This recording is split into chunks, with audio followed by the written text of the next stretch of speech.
They thought that burying the truth with my father would keep their secret safe. They were wrong. My name is Jessica Hall, and I'm 34 years old. I live in San Francisco, or at least I did until everything fell apart. This is the story of how my mother destroyed my life piece by piece, and how I finally made her pay. You know that feeling when everything clicks into place, when all the puzzle pieces of your messy life come together to create a clear picture? That's what occurred to me on what I expected to be the happiest day of my life. My wedding day. I was standing in the bridal suite at the Fairmont Hotel, looking at myself in the mirror. The dress was perfect. My hair was perfect. For once in my life, everything felt right. I was marrying David Chen, the man I'd been dating for 2 years. He was kind, patient, and most importantly, he seemed to love me despite all my baggage, despite my history of failed relationships, despite my complicated family. My mother, Patricia Hall, had been hovering around me all morning. She kept adjusting my veil, smoothing my dress, and taking pictures. She seemed so proud, so happy for me. But then she pulled me aside. "Mom, what's wrong?" I asked. She looked nervous, almost sick. "Honey," she said, wrapping her hands around mine, "I need to tell you something about David, something I discovered yesterday." My heart dropped. "What do you mean?" "He came to me asking for money. A lot of money, $20,000. I stared at her. That didn't sound like David. He had a good job as a software engineer. His family had money. Why would he need to borrow from my mother? "For what?" I whispered. She looked away. "Gambling debts, sweetheart. I'm so sorry. I didn't want to tell you, but I can't let you walk down that aisle without knowing." The room started spinning. This couldn't be happening. Not today, not David. But she had more to say. I told him no, of course. But Jessica, the things he said to me when I refused, the names he called me, the threats he made, this is the man you think he is. I felt like I was drowning. Everything I thought I knew about my life, about David, about this perfect day, was crashing down around me. Mom held me while I cried. She rubbed my back and whispered that everything would be okay, that she would handle it, that she would always protect me. I should have known then that something was wrong. I should have questioned why she waited until my wedding day to tell me this. I should have wondered why she seemed so calm about ruining my happiness. But I didn't. I trusted her. I always trusted her. That was my first mistake. Before I continue, I need you to understand something. If this story speaks to you, and if you felt let down by those who should love you, please subscribe. Because what happened next is going to show you how deep family betrayal can go. I confronted David 20 minutes before we were supposed to walk down the aisle. He was in the groom's suite, adjusting his tie. When he saw my face, he knew something was wrong. "Jessica, what happened? Did you ask my mother for money?" He looked as if he were completely confused. "What? No, why would I do that?" "Don't lie to me, David. She told me everything. The gambling debts, the threats you made." His face went completely white. "Jessica, I have no idea what you're talking about. I haven't had a private conversation with your mother since we got engaged, and I don't have gambling debts." The way he said it, the shock in his eyes, made me pause. David wasn't a good liar.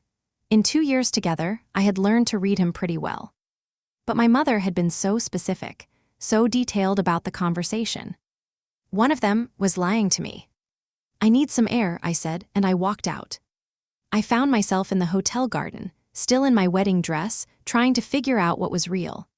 My phone kept buzzing with texts from the wedding coordinator, from my bridesmaids, and from guests wondering where I was. But I couldn't move, I couldn't think.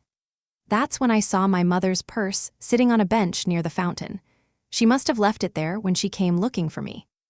I don't know what made me look inside. Desperation, intuition. But what I found changed everything. There was a small leather ledger tucked into the side pocket. When I opened it, I saw pages and pages of handwritten notes. Names, dates, dollar amounts. And at the top of one page, in my mother's careful handwriting, "David Chen, wedding day insurance." Underneath were notes about his finances, his family's business, and his relationship with me. And then, at the bottom, "Emergency protocol gambling story. I have planted evidence in the apartment if needed." I felt like I was going to be sick. This wasn't about protecting me. This was about controlling me. I canceled the wedding. I told everyone that David and I had decided we needed more time, that we disagreed about our future. The guests went home disappointed. The vendors kept their deposits. My mother played the role of supportive mother perfectly, telling everyone how proud she was of me for being so mature and thoughtful. But I know the truth now, at least part of it. David tried calling me for weeks. He sent flowers, letters, and emails begging me to explain what had happened. I ignored them all. How could I tell him that my mother had sabotaged our wedding with lies? How could I admit that I had believed her over him? Instead, I threw myself into investigating. I started by going through every inch of my mother's house while she was at work. She had given me a key years ago for emergencies, and this felt like the biggest emergency of my life. The ledger had been the beginning. In her home office, I found files on every boyfriend I had ever had. Detailed notes about their weaknesses, their fears, their insecurities. Plans for how to drive wedges between us. Michael, my college boyfriend, broke up with me suddenly after my mother told him I was seeing someone else. I found the fake photos she'd created, printed, and was ready to show him. James, whom I dated for 6 months before he said I was too clingy and needed space, I found letters my mother had forged in my handwriting, demanding that he spend more time with me and less time with his friends. Ryan ended things because he said my family was too dramatic. I found recordings of phone calls where my mother had posed as me, calling his workplace and causing scenes. Every relationship that had failed, every heartbreak had left me feeling unlovable and alone. She had orchestrated all of it. But the worst discovery was still waiting for me. In my mother's bedroom closet, behind a row of winter coats, I found a locked metal box. It took me 3 hours with a hairpin and a YouTube tutorial to get it open. Inside were IOUs, dozens of them, from my aunts, my uncles, my cousins, all for different amounts, all signed and dated, but these weren't normal family loans. Each IOU came with a recording on a small cassette tape. I found my mother's old tape player in the garage and started listening. The first tape was my Aunt Sarah's voice, crying and begging my mother not to tell Sarah's husband about her affair. In exchange for silence, Sarah would pay $200 a month and do whatever favors my mother asked. The second tape was of my Uncle Mark, admitting to tax fraud and promising to give my mother his vote in all family decisions if she kept quiet. My cousin Emma was on the third tape. She confessed to stealing from the charity where she worked. She also said she would cut off contact with me if my mother stayed quiet. One by one, I listened to my family members being blackmailed into submission, into isolation, into cutting me out of their lives whenever my mother decided I was getting too close to them. No wonder family gatherings had always felt strange. No wonder relatives would sometimes act cold toward me for no reason, then suddenly warm up again. My mother had been pulling strings behind the scenes for years. But the last tape was the one that broke me completely. It was my father's voice. Dad had died when I was 16.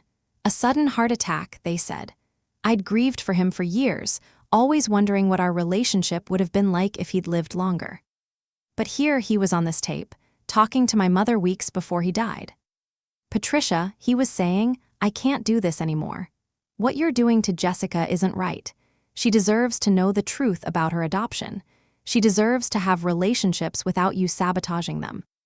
My mother's voice answered, If you tell her anything, Richard, I'll make sure she knows exactly what kind of man her father was, how you abandoned your first family. How could you leave your son when he was Jessica's age? I have a brother. Dad's voice again, defeated. You win, Patricia, but I'm changing my will. When I die, Jessica gets everything. The house, the money, all of it. You won't be able to control her with debt anymore. My mother laughed. We'll see about that, won't we? The tape ended there. I sat on my mother's closet floor for 2 hours, crying and trying to process what I had learned. I was adopted. I had a brother somewhere. My father had tried to protect me from my mother's manipulation, and somehow my mother had made sure I never inherited what he'd left me. She had stolen my family, my relationships, my inheritance, and my sense of self. But now I knew, and now I had proof. I spent the next month planning my revenge. It had to be perfect, it had to be public, and it had to hurt her the way she'd been hurting me my entire life. I started by reaching out to David. I owed him an explanation, and I truly needed someone to support me. When I told him everything I had discovered, he was quiet for a long time. Finally, he said, "Jessica, I'm so sorry. No wonder you've had trust issues. No wonder you've struggled with relationships." We decided not to get back together. Too much had happened, and I needed time to figure out who I was without my mother's influence. But David agreed to help me expose her. Next, I contacted my relatives. One by one, I called the family members whose IOUs I had found in the box. The conversations were painful. Some of them hung up on me. Others cried and begged me not to tell anyone what I knew. But a few of them, the ones who were tired of living under my mother's thumb, agreed to help. My Aunt Sarah was the bravest. She said she had been waiting for years for someone to stand up to my mother. She was ready to face the consequences of her affair if it meant stopping Patricia from hurting anyone else. I also hired a private investigator to track down my father's will and find out what had happened to my inheritance. It turned out my mother had forged documents and bribed officials to make sure everything went to her instead of me. The PI also helped me find my half-brother. His name is Marcus, and he is living in Portland with his wife and 2 kids. When I called him, he already knew about me. "Jessica," he said, his voice full of emotion, "I've been looking for you for 20 years. It turned out our father had told him about me before he died. Marcus had tried to find me, but every time he reached out through normal channels, my mother intercepted his messages and blocked his attempts to contact me. We talked for hours during that first phone call. He told me stories about our father that I'd never heard. He showed me pictures of their time together. He helped me understand the man who tried to save me from Patricia's control. By the end of that conversation, I knew I had to do more than expose my mother. I had to reclaim the family she'd stolen from me. My mother had always loved being the center of attention. She threw elaborate parties, volunteered for high-profile charity events, and made sure everyone in our social circle saw her as the perfect mother and community leader. So when I suggested we throw a delayed wedding reception to celebrate David and me working things out, she was thrilled. "Of course, darling," she said, already making lists in her head. "We'll make it even more beautiful than the original wedding would have been." I let her plan everything. The venue, the guest list, the menu. I wanted her to invite everyone who mattered to her, everyone whose opinions she cared about. The guest list included about 150 people. Family members, neighbors, her book club friends, people from her church, and colleagues from the nonprofit where she volunteered. All the people she'd spent years impressing with her facade of being a devoted, selfless mother. David played his part perfectly. He showed up to planning meetings, smiled, nodded when my mother made suggestions, and acted like a grateful future son-in-law. But behind the scenes, we were preparing for something very different from a celebration. I had copies made of all the evidence I'd found: the ledgers, transcripts of the recordings, and copies of the forged documents. I even had the private investigator's report about my stolen inheritance. I also prepared a presentation: PowerPoint slides with my mother's handwriting, audio clips from the blackmail tapes, and photos of the IOUs. Everything is organized and ready to project onto the big screen my mother had rented for our wedding video. The hardest part was pretending everything was normal for those few weeks.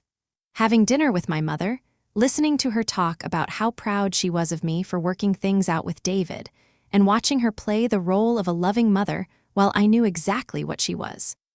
But I held onto my anger. I fed it and nurtured it and let it grow, because I was going to need that fire to see this through. The night of the reception, I got ready like it was my real wedding day.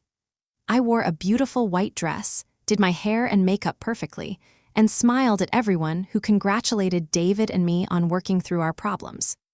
My mother was in her element. She floated around the room in an elegant navy dress, accepting compliments on the decorations, the food, and the music. She gave a toast about the power of love and forgiveness, about how proud she was of her daughter for being mature enough to fight for her relationship. Everyone applauded.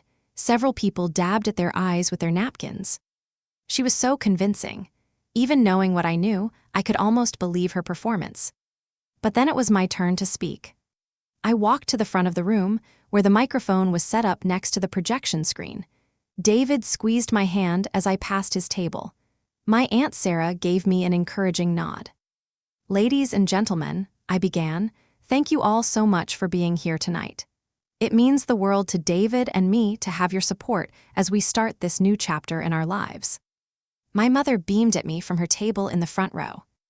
"But before we celebrate our future," I continued, "it's important to acknowledge the past, to talk about the things that brought us to this moment."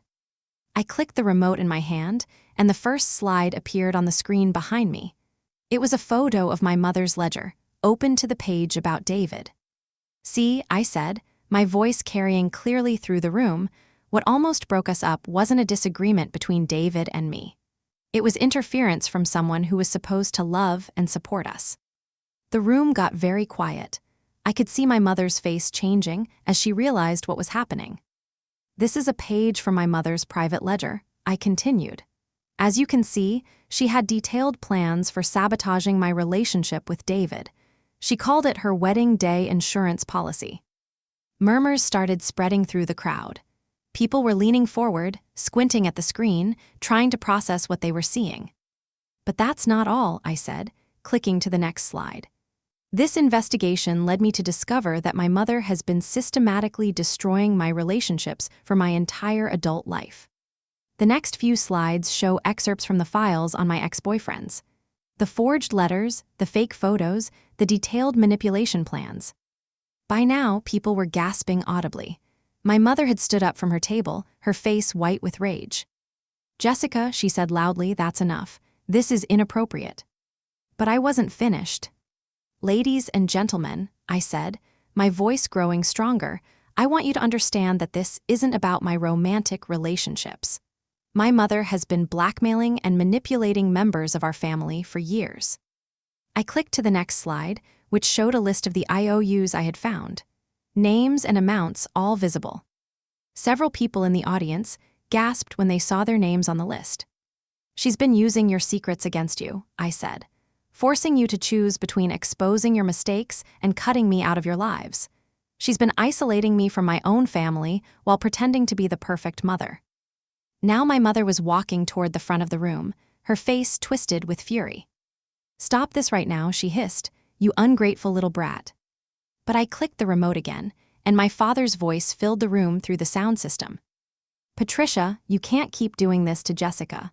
She deserves to know the truth about her adoption." The room erupted.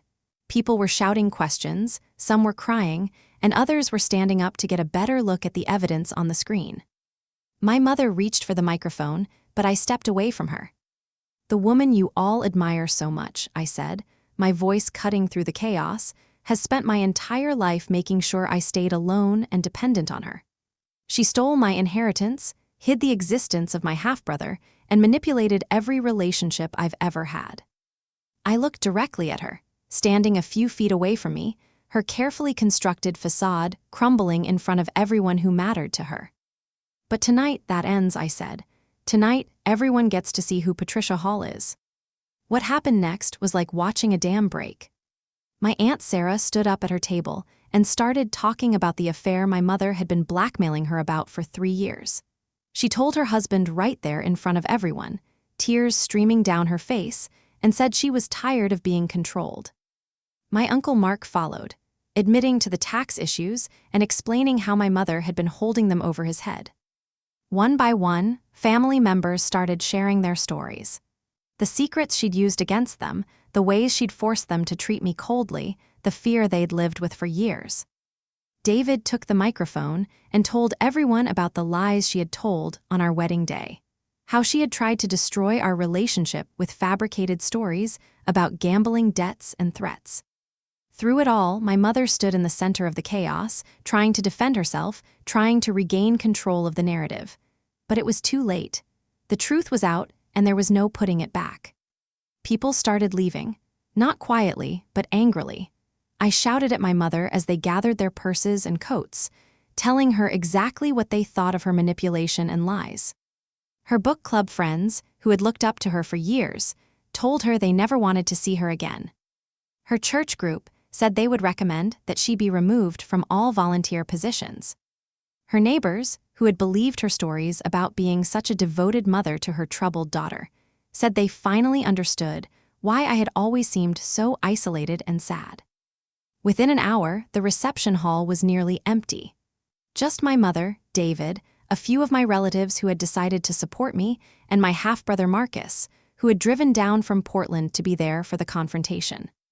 My mother looked around at the empty room, at the evidence of her manipulation still glowing on the projection screen, and at the family members who were now free to have relationships with me. "This isn't over, Jessica," she said quietly. "You have no idea what you've done." But I did know. I'd done exactly what needed to be done. The weeks that followed were complicated. My mother tried to do damage control. She called people, sent emails, and showed up at their homes uninvited. She claimed I'd made everything up, that I was having some kind of mental breakdown, and that the evidence was fabricated. But it was too late. Too many people had seen too much proof.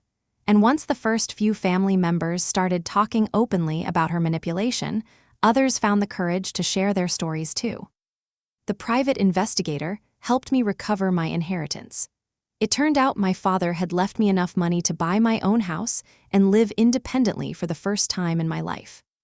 More importantly, I finally got to build the relationships that my mother had stolen from me. Marcus and I talk almost every day now. He's introduced me to his kids, who call me Aunt Jessica and don't understand why we're just meeting now. His wife has become like a sister to me, the kind of family relationship I'd always wanted but had never been allowed to have. My relatives who had been blackmailed have slowly started rebuilding their relationships with me. Some of them apologized for years of coldness, explaining how my mother had threatened them into keeping their distance. Others are still working through the damage, but at least now we're doing it honestly. Even David and I have found a kind of peace.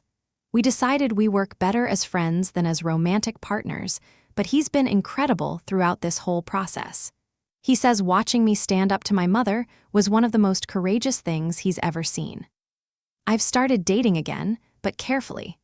It's hard to trust people when you've learned that your mother was willing to destroy your happiness to keep you under her control. But I'm working on it with the help of a therapist who understands family trauma. My mother has become exactly what she spent years making me feel like: alone. Her friends won't speak to her. Her family members have cut off contact. The organizations where she volunteered have asked her to leave. Even her neighbors avoid her when she's outside. She's tried reaching out to me a few times. Letters, emails, and showing up at my new house uninvited. But I've made it clear that I'm done with her manipulation. If she wants any kind of relationship with me in the future, she'll need to start by acknowledging what she did and getting serious help. So far, she has refused. It's been 6 months since the reception, and I'm still processing everything that happened. Some people have asked me if I regret exposing my mother so publicly. I think there might have been a gentler way to handle the situation. The truth is, I don't regret it for a second. My mother spent decades systematically destroying my ability to connect with other people. She stole my relationships, my inheritance, my sense of self-worth, and my trust in my judgment. She turned my family against me and made me believe I was fundamentally unlovable. She did all of this while presenting herself as a devoted mother who only wanted what was best for me. That level of manipulation and control doesn't deserve a gentle response. It deserves to be exposed for what it is. But here's the thing I didn't expect. Revenge isn't the most satisfying part of this story. The most satisfying part is the life I've built since then. I wake up in my own house, bought with money my father meant for me to have. I have coffee with my brother on video calls, sharing stories about our kids, our work, and our dreams for the future. I go to dinner with relatives who want to spend time with me, who apologize for years of distance and explain the pressure they were under. I'm dating someone new, a teacher named Alex who makes me laugh and doesn't try to control or manipulate me. When I told him about my family situation, he listened without judgment and said he was impressed by how I'd handled it. For the first time in my life, I feel like I can trust my instincts about people. I don't have someone whispering poison in my ear about everyone I care about. I don't have to second-guess every relationship or wonder what secret agenda the people around me might have. I'm finally free to be myself, whatever that means. And my mother? She's living with the consequences of her choices. The isolation she created for me has become her reality. The reputation she cared so much about is gone. The control she wielded for so long has been taken away. That's not revenge exactly, it's justice. If you've made it this far, thank you for listening to my story. I know it's not an easy one to hear. But I want you to understand something important. If you recognize patterns from your own life in what I've shared, if you have family members who isolate you from others or make you question your judgment, if you feel like you can never do anything right in someone's eyes no matter how hard you try, you're not alone. The people who are supposed to love us most can sometimes hurt us the deepest. They use their knowledge of our vulnerabilities against us. They make us believe that their version of reality is the only truth. But it's not. You deserve relationships based on honesty and respect. You deserve to trust your instincts. You deserve to be loved for who you are, not controlled by who someone else wants you to be. It took me 34 years to learn that lesson. I hope it doesn't take you as long. My mother thought that burying the truth about her manipulation would keep me under her control forever. She was wrong. The truth has a way of surfacing, especially when someone finally gets brave enough to dig for it. And once it's out there, once people see it clearly, everything changes. Sometimes that change is painful. Sometimes it's messy. Sometimes it means losing relationships you thought were important. But sometimes, if you're very lucky, it means finding the family and the freedom you never knew you were missing. That's what happened to me. And if my story helps even one person recognize the manipulation in their own life and find the courage to break free from it, then everything I went through was worth it. Thank you for listening. If this story touched you or helped you see something clearly for the first time, please subscribe to hear more stories like this. And remember, you're stronger than you know, and you deserve so much better than you've been told. The truth will set you free, but first, you have to be brave enough to look for it.